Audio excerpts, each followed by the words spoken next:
Welcome to the MadLab MMA. We got UFC Singapore on the horizon Saturday. I want to say Saturday night. It is Saturday night, 2 a.m. for us, Pacific time. So prelims are going to be a little bit early, even for me. Even though I get up at 3:30 every day, I'm going to miss the prelims. I'll be up for the main card. But it's actually a good slate. It's a good main card. It's a good main card. Yeah. And, you know, of course, if they're going to go to Singapore, they want to put on a good, not just put a bunch of new guys up there. So they're put together a pretty good show. Before we start on the card, anything you want to talk about? Talk about your boy Sam Darnold as a backup? Yeah, just that's good. Thank God, bro. You better hope Purdy don't get hurt. You know what, bro? I was talking to somebody the other day about it. We're going to start talking football, too, in a couple of weeks. I was just talking to somebody about it the other day. And, dude, I fear that Purdy is like a one and done, dude. Like that was an anomaly season. Could be. You don't just not draft a kid. Like nobody wanted to draft this kid. He was a dead last pick in the draft. It happens all the time, though. Not guys that go to small time schools. Guys that go to small time schools you never heard of. You get their shot. Brady still went to maybe he's the next Jake Delhomme. Jake Delhomme. All right, listen. Let's not get let MadLab off the hook here. Let's talk about last week first. Yeah, let's talk about it. We talked about it in another show, but we'll talk about it here. Explain yourself. Listen, man. I'm just going to tell you this right now. He won the fight, but the thing, and I don't make excuses. I'm not like these guys on Twitter, early stoppage, which it kind of could have been a little later. But I was okay with it. I was fine with it. I was okay with it. But let's be real here. Like talking about Aljo. We're talking about the Aljamain Sterling fight. We talked about this in the other show. I'm not like a guy who did a show yesterday about this too. Lock. Like that's not me. I had like 3 locks in my career. This was one of them. This wasn't really like a lock because he did have a bad was close to a lock. It was close, but it was the first time McGregor fought Khabib. I said there was no way Conor had a shot. Yep.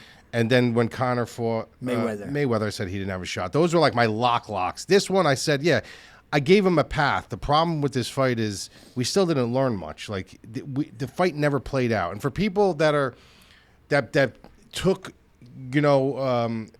O'Malley in this fight, congratulations for you for the moment, but it was still a bad pick. It still wasn't a good pick. If they fought again, I'd bet him again. I say he wins 7 out of 10 times. I think he's the better fighter. I think O'Malley did an amazing job with that step back counter. He did. Amazing. And he did a good job in the first round, just kind of staying away from him and not. But he lost the round. He did. He lost the round. So on all three scorecards. So the only thing I will say about the fight is like in the first round, in any fight, you have like a feel out round. In a 5-round fight. And when you have 2 contrasts in styles like that, like you're not just going full bore. So they were like touching each other. I wish he would have got him down at least once just to see. Well, he was feeling him out, dude. He was chipping away at his legs to try to stop his lateral movement. Then he was like coming in. When he came in, you saw he wasn't fully committing. He was like kind of feeling his weight, feeling his strength, feeling his body, feeling what he had to work with. Then the second round came along and he got clipped. I have no excuse. Nobody should have an excuse. If you pick the wrong side, you pick the wrong side. Don't be like these Cub Swanson guys and all these like just take your loss, take your L like a man. He lost. Do I think he's going to be a long-standing champion? No. I think that he will maybe defend the belt once. I think the best shot he has at defending a belt is against Cheeto. I don't think any other guys lose to him. I don't think Merab loses to him. I don't think Cejudo loses to him. I don't think Aljo loses in a rematch, which they're not going to give him. But I think Cheeto has the best chance of losing to him. I don't know why. The bottom line is that the sugar show goes on. Yeah, it does. Listen, it's great for the machine. This kid's had this book written. It just seems like it just keeps falling his way. Yeah, and he knocked him out. Listen, it's great for the business. I mean, it's great for UFC. They're so happy. And you got to remember, you also got to look by Vegas, right? When you look at the Vegas lines, like people are so shocked. Like, all right, 80-90% of bets were coming in on O'Malley, but they're like, why wasn't the line moving? The line wasn't moving because when you have so many, and I hate to use the term, but it's true, casual fans who just know, the sugar show, and they're betting $10, $5. They still count as bets. So if you have 100 people betting $10, $5, $20, and then you have that one whale coming in with a couple thousand, the line's not going to move. It doesn't matter the amount of people that bet. It matters the volume of money that's coming in. So that's why. And that shows you, like, the casuals came in, and they were the 5, the 10, the 15, the 20. So he lost the fight. I would love to see a rematch, but I don't think we're going to see one. That sucks for him. He might get one down the road, just not immediate. It does, but I don't think he wants one right now. I think he wants to take a break. I saw an interview with him today, and he's like, you know what, man? He's like, people don't understand the rigors I went through, like just never, booking vacations, and then all of a sudden having to stop booking them because now they called me up, they had a fight for me, and as a champion, you can't turn it down, and this and that. He's like, I can finally just go away and like heal myself and come back and figure out what I want to do. If you're a champ, you come right back. You want that rematch. Well, he called for the rematch, and they're not going to give it to him. So what's he going to do? Oh, well, we move on to Singapore, and the next big card is going to be September 9th, which is going to be UFC Australia, Adesanya, Strickland. That will be a fun lead up to the fight with Strickland talking shit on the presser. I can't wait. Now, we got Max Holloway in the main event against the Korean Zombie. Before I say who I think is going to win, which probably most people are going to say that Holloway is going to win, why do you think they're making this matchup? Max Holloway always wanted to fight him. He said it numerous times in interviews. He's like, I've always wanted to fight Korean Zombie. He called Zombie out. He wanted to fight Zombie. He's like, this is one guy I always wanted to fight. We always crossed paths and never like fought. This is a guy I've always wanted to fight. So that's honestly why I think they're lining this fight up more for Max than any other reason. Okay. I mean, he got mauled by Volkanovski, Korean Zombie. I mean, he got really beat up there. He's getting on. He's pretty old now. He ain't the old Korean Zombie. Holloway, I know he lost to Volkanovski twice, but that's about it. He didn't lose. He technically lost once. He won that other fight, dude. It's very close. It was close. That first one was very close. Yeah. The first one. Then he lost. Yeah. He lost three times. Sorry. The second one he lost. The second one. The second one he lost. The first one I believe he won. And then he lost the next two. The third one was just a landslide. That we remember that. Volkanovski just grew at that point, became just more elite, and he just outworked him that fight. But besides that, Holloway still hasn't lost to many people. He destroyed Calvin Kattar. He beat Yair Rodriguez, who just fought for the belt. He was an interim champ. I mean, look, he's beat everybody. Now he's fighting Korean Zombie, destroyed by Volkanovski. He beat Ige, lost to Ortega, beat Edgar, beat Moicano. Korean Zombie beats those guys who are good, above average good, but he's not going to beat the elite guys no more in the division. The Ortegas, the Volkanovskis, the Holloways. He's just not. It's over for him. So, I know it's Singapore, so they're going to showcase a fighter, an Asian fighter. Let's do it. But, I see Holloway just outpointing him, outstriking him by a significantly amount more and winning probably a pretty easy decision. I don't know if he'll knock him out, although Volkanovski knocked him out. You don't see Zombie really get knocked out that often. But I'm going to call Holloway by a decision by 4-1. I don't even know if Zombie went around. I have an interesting ending to this, but yeah, I'm going Holloway. We had him in the spot last fight against Arnold Allen, the How Soon You Forget spot. Yeah, and that was a close fight though. I know, but some people thought Allen won it. I don't know why they thought that. This is the same people who every week has Helwani. I remember Helwani that week was like talking about how he thought Allen won 3 rounds to 2. I'm like, come on, bro. I'm like, I watched it twice. Bro, it's all the same people that it's from MMA decisions and the people who watch that stuff and contribute to that crap. The thing with Holloway is he's always like these guys always get into these spots, but. I will say that this is a guy who he has slowed down. He does show spots now of inconsistency. Korean Zombie, on the other hand, this is a guy who just kind of feeds into his wheelhouse. He's going to come after him. He's going to throw with him. That's why they call him the Korean Zombie. This guy just kind of walks through fire his whole career. But the difference is he's not as athletic. He's not as fast. So I just think Holloway's going to get to the spot so much quicker. Way faster. And I'm calling a referee stoppage. Yeah. A TKO referee stoppage. That's a good call. I don't think he's going to be able to put him down in his own merit. Like a round 4 punishment. It's going to be like a mercy stoppage. Just like, that's it. He's going to have him against Cage. I can see that. Korean Zombie's going to be dead on his feet. And it's gonna be a mercy stoppage. Referee stoppage. Yeah, so I think TKO, Max Holloway, I'll say within the 4th and 5th round, the championship rounds. What happens if Holloway just keeps winning You know, and he fought Volkanovski 3 times. It's a tough spot, He's fought bro. everybody in the division. It's a tough spot. Who do bro. you start putting him against up and comers and make him a gatekeeper? Like No, what but do you it's do a with- tough spot. What do you do with him? He lost to the champion 3 times, dude. I know. How do you fight him a 4th? And that last one was a landslide. Yeah. I don't know. I don't know what you do with him. And he's not even that old, dude. I You mean, would if think he's old. He's got miles. No, but if Volkanovski ends up losing, then all of a sudden he makes a major leap. Sure, of to course. fight. But I don't see Volkanovski losing anytime soon. yeah, bro, It's fight game. I know. We just saw O'Malley. We just saw that. You know, I know. O'Malley I know. lose, I like, know. there's guys that look at. I mean, like some of the champions that we've had that like just they come in and out, and it happens. You have that one fight, Matt Serra with GSP. Like you lose that one fight, then you get it back. But there could be a spot where Volkanovski, wrong place, wrong time, gets clipped. You don't know. Like, Yeah, you know it what I could mean? happen. So, and he's got a tough fight coming up, dude. Volkanovski? Yeah. Who's he fighting? Ilya Topuria, dude. Oh, that's right. I mean, that's a fight, dude. He's in for one there. Now, Topuria wins somehow. They'll put Holloway against Topuria. If it's not a war. Well, I'm still give Volkanovski the rematch. Yeah, if it's not a war, If you know it's what I not mean. a war. But you're looking at Ilya Topuria, dude. Like I'm not I forgot that's lined up. When is that lined up for? I don't know the date. Is it scheduled? Yeah, it's scheduled already. But Dude, that's good. I don't. What is it called? Wow. I don't put. That's a fight you got to look into. Like you can't just say to yourself, "I'm picking." Dude, there are so many good fights on the horizon. Oh, we have Championship fights. Great. You got Oliveira, Makhachev. I forgot about Volkanovski, Topuria. You got the Grasso Shevchenko rematch. You got John Jones, Stipe coming up. You got Adesanya fighting now Strickland. There's so many good fights coming up. Yeah. Shemaev and Costa and Abu Dhabi on the as the co-main event of the Makhachev Oliveira fight. There's so many good fights coming up, man. Edwards is gonna fight Covington. They're gonna announce that any day now. Finally. Yeah. Then you got. They're probably gonna make an announcement, hopefully sooner than later. Is what is it called? AP Alex Pieta and Peretta and Yuri Prochazka for the title. December, January. I'm sure they're going to announce Pantoja fighting again soon, too. I mean, there is nothing but great championship I fights coming up. cannot wait for Kobe to come back, dude. You think he's going to destroy Edwards? I just want him to run through Edwards. I want him to run through Bilal. Like, I just want him to just get rid of those guys.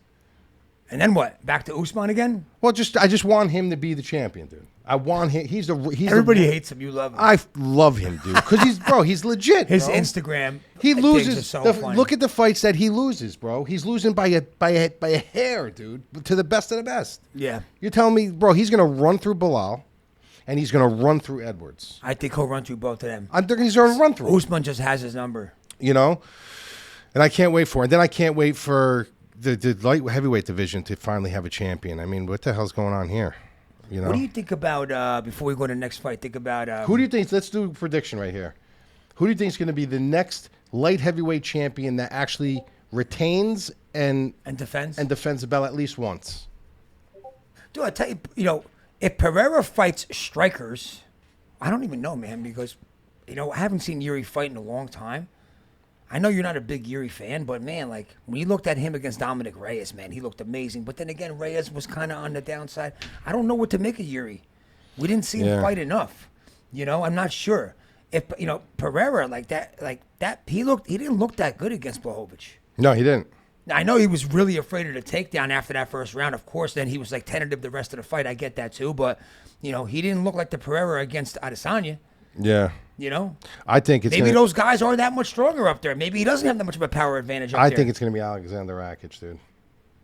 I don't. I think he's gonna be like there may be a champion before him, but I think he's going to be the champion that wins the belt and defends holds on it to it once. a couple of times, at least once. Yeah, it's been passed around. Bro, Alexander Rakic is good, dude. No one's been defending that title over there. I mean, he got a raw deal. And is his knee healed up now? He's ready to fight again? He's ready to, yeah. I mean, he's back in camp. He's ready to go. So I don't know what they're going to give him. I mean, they're definitely not going to. The year he's going to obviously. He might get the winner of AP and Yuri. That's a possibility. Maybe, because who else is up there? Yeah, you got these guys rotating around. Yeah. Right? You got Smith and Walker and Span and the Bear Jew, and you got all these guys just kind of rotating around up there. Glover's still kind of up there. He's not retired yet. You got guys just rotating around playing up there. There's no guy. Yeah. There's no guy. Guys, what's going on? Mike from the MadLabmma.com, bringing you full breakdowns on boxing, MMA, and everything else we can actually talk about. Do me a favor. It's free. Subscribe to the channel. Hit the notification bell. Comment on the videos and like them. It's easy. I mean, it's easy. I mean, I'm not asking you.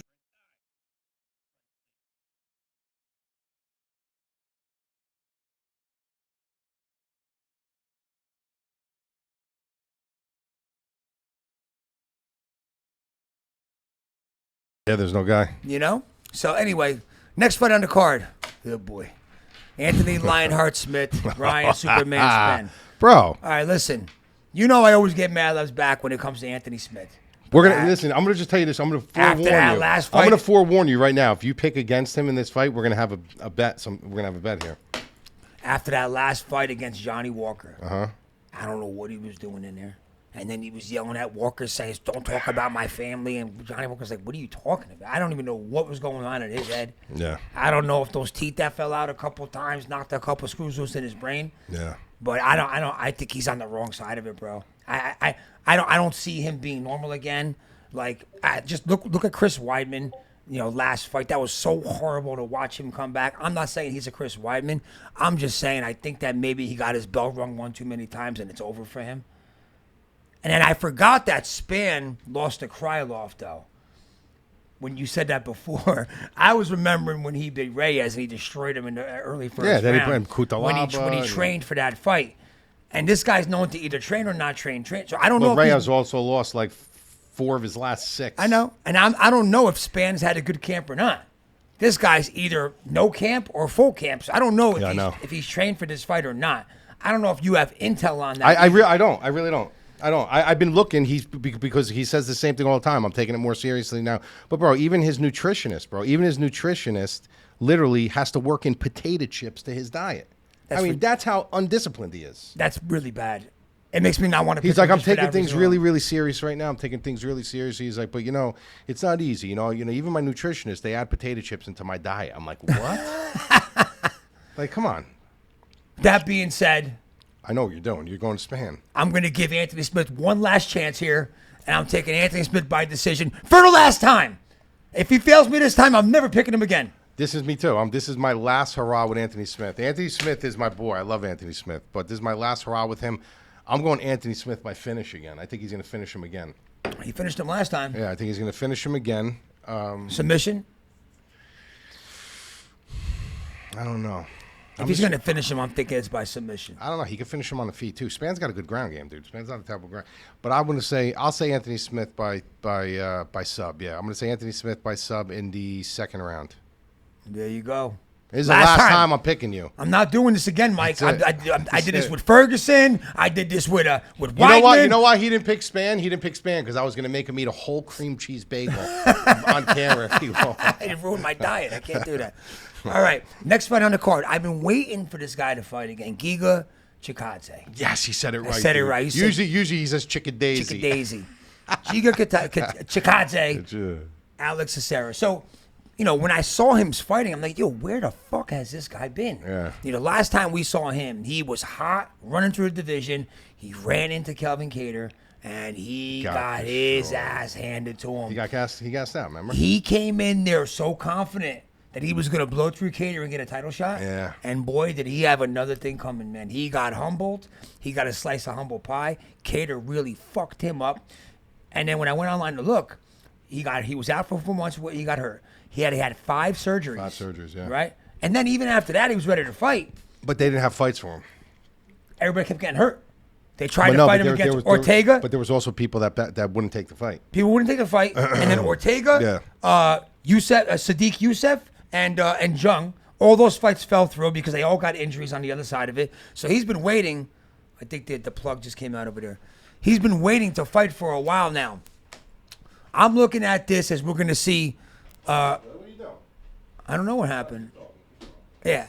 I'm looking at this as a rejuvenated Giga Chikadze. He needed a little break The plug fell out over here. He needed a little break. They're giving him a nice little tune-up fight over here against Caceres. I think he's going to win this fight. I'm going to call Giga by knockout here to win this fight and get back into the mix. I think that, that Cater thing really set him back a little bit. He was on a tear, man. Barboza, Swanson, Morales, Simmons. And then he ran into that brick wall with Cater. So I think he wins this fight. He wins by knockout, puts himself back into the race, gets some tougher fights, and maybe another 2 good tough fights, and to see if he's a real contender or not. Because everybody thought this guy was the next guy, big contender. He's from Georgia. You know what I mean? This Georgian guy, tough guy. And man, did Cater fuck him up, bro. Yeah, Caceres is tough, though, bro. I know he's tough. Caceres is a guy who... This is a perfect tune-up. Do you know his brother? Caceres' brother is the only guy before Leon Edwards to beat Kamar Usman. Yeah. Caceres' brother. Long time ago, right? Yeah. On the regionals. But so the thing with Caceres is when he came into the UFC, bro, this is why he's better now than he was when he was younger. This usually doesn't happen. Usually these guys end up deteriorating. But when he came into the UFC, he was so young, bro, and he had such a style to him that needed some kind of structure to it. His style was not translatable with the style that he had and having no structure to it. So when you're younger, you don't have that structure.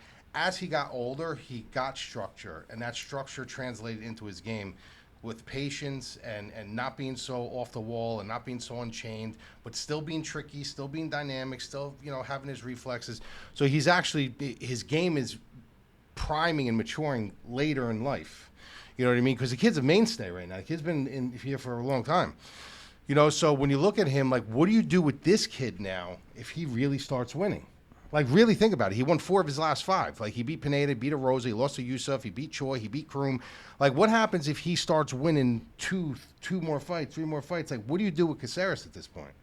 You know what I mean? So when you look at that, like, there is a danger zone because this kid is revitalized now. This kid knows that, look, all I got to do is keep winning. Like, I have this streak going. Like, this ain't about me just fighting for fights no more. This is about possibly getting a big shot. They're very similar in strikes landed per minute, accuracy. These guys they're very similar in the statistics. But here's the thing: when you look at Alex Caceres, he touches you. He doesn't hit you. Giga has some nasty leg kicks. Giga hits. Yeah, he hits hard. You know what I mean? So it's like when you're looking at the optics from a judge's standpoint, is Caceres durable? Yeah. Is he tricky? Yeah. Is he a guy that's going to finish you? No. But does he understand how to point fight you and how to make things work and win rounds? Yeah. But the optics always will tell you that the guy who's causing the most damage is probably going to win that round. And I think that's what Giga's going to do, providing he doesn't gas out and he doesn't blow his load in the first round, because he's going to come out hot. This is a guy who literally has been chomping at the bit to get back. He's going to want to have a highlight film. Because remember against Cater, it was a 5-round fight too. But remember when he couldn't get a finish for the first couple fights in the UFC, and he was like, I'm just looking for my finish. Yeah, and then he finally got his first finish. And he finally got it. So like, this is a situation where I could see him like coming and trying. I think he finally finished Barboza. Yeah. Right. Trying to get a finish, and he might blow his load. But I like him here. I just think it's probably going to be a close fight. But I think just the optics of it's going to have Giga winning this fight. Like, he's chomping at the bit. He wants to get back in there. He's been dying to get back in there. He's going to be throwing a lot of heat, and Caceres is going to be the one on the foot backpedaling and countering. The only thing you're right about that, he's been talking about how he's so frustrated by not having a fight in the year. He might come in hot. He might come in too hot and blow his load. Yep. You know what I mean? Caceres not a guy you do that with, because he's not going to allow you to dictate those terms. He shouldn't, because he came in way too overconfident in the Cater and also fight. His grappling, dude. You got to also remember that he's not a really good grappler. Caceres isn't known for his grappling, but if he takes you down, he's going to have the edge there. Yep. So it's an interesting fight, but I'm going to go Giga. I'll go Giga by decision. Next fight on the card, last one that we're covering here. Man, this is a tough fight. Yeah. We got Erin Blanchfield, Talia Santos. What a great matchup, dude.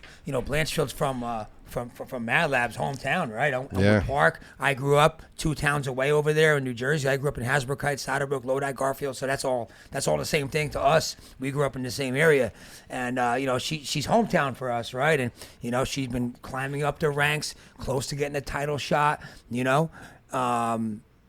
Shevchenko lost. Grasso's the champ now, so there's some openings and some room to move around here. And then you got Talia Santos, who a lot of people think she won that fight against Shevchenko. Yeah, a lot of people, including me. Do you think she won that fight? I do. Do you really? I watched it again afterwards. I thought she won 3 rounds to 2. Oh wow. I did. I think she had her in bad spots, a lot on her back. But then when you look at a fight, you look at that fight and you say that. But then when you look at a fight like when Shevchenko fought, what was that other girl who stole that? Who made it? It was an interesting fight too. Definitely won the first round.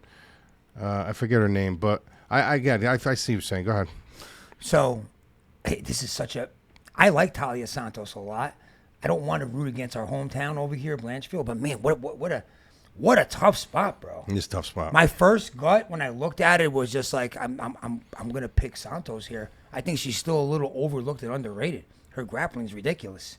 You know what I mean? And she did that to Shevchenko. She held her and she got on her back. She wouldn't let her off her. And she's got pretty elite fucking grappling for this division. And all the women, you know what I mean?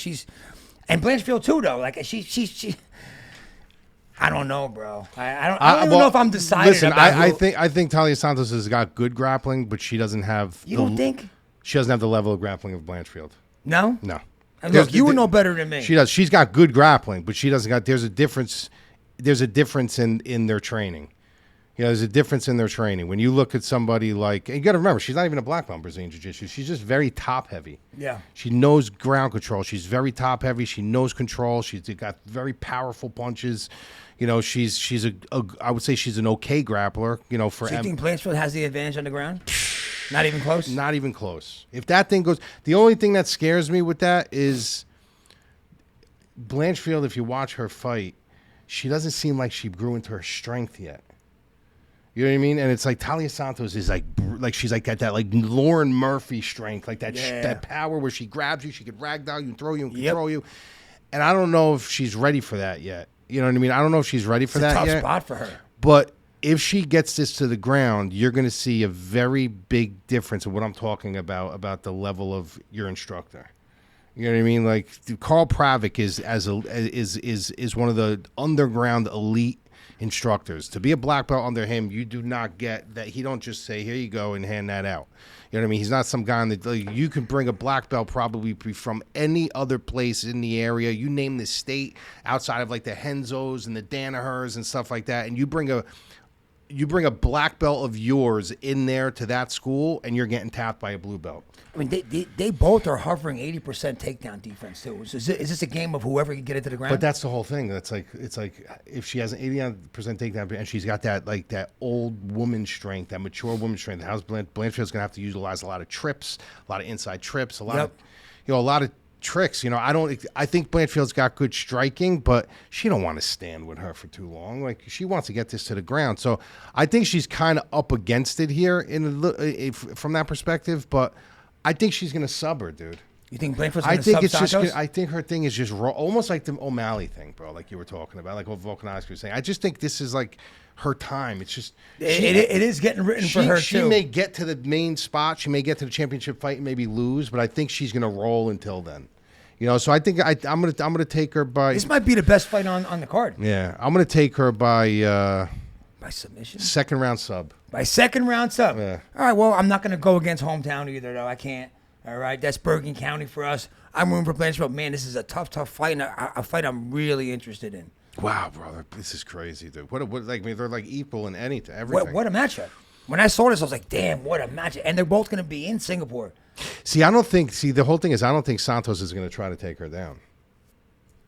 I mean, if you really think about it, I don't think she's going to try to take her down. I mean, look, she took down look, Calderwood, Modafferi. Yeah, you don't categorize Modafferi with Blanchfield. Jillian Robertson, I wouldn't even count. I think she's a good grappler, but she is not on the level of Blanchfield. And McCann. It's like, I don't think she's going to. Let me tell you something. If she takes Blanchfield down and controls her on the ground, I'd be really impressed. It's going to be a good one. Really impressed. All right, get up early Saturday to watch these fights.